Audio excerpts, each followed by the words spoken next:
These are a double-edged sword, and the edge of distraction is getting sharper by the day, with companies literally paying to interrupt us, and our friends and family who we love doing it by accident.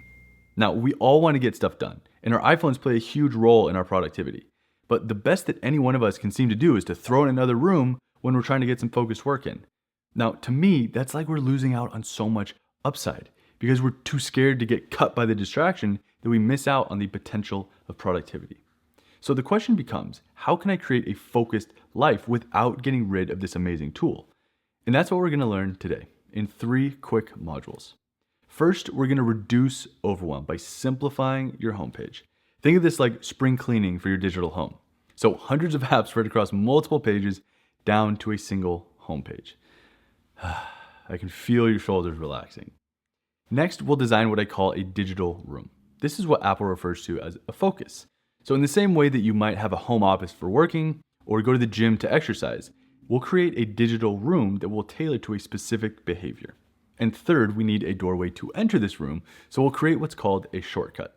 And it not only opens the door to that digital room, but it also automates a bunch of other pieces to that bigger behavior. Whether that's turning on the lights, getting the music going, launching AirPlay to your TV for your workout, all sorts of things can be accomplished with this single click. And the icon is going to live right on your homepage for easy access. Now, I want to take a step back because the whole point of this course is about more than just changing our phone. It's about taking the right daily actions that you know deep down your ideal self is taking. And if I've learned anything throughout the last decade working with people on their habits, context is king. I made this course because I found myself more and more in these last few years teaching these phone skills to my students, or as we call each other, habit teammates. Because we're all on this path, right? For me, a big and beautiful part of life is this ongoing self-development journey, of which our phones are a part. Now, they're not the only part, but they're a part worth focusing on. And my hope is that when you're done going through this course, you're going to feel so good about your new relationship with your phone and how it's actually helping you instead of holding you back, that you feel compelled to share what you've learned with your teammates, in whatever capacity that might be.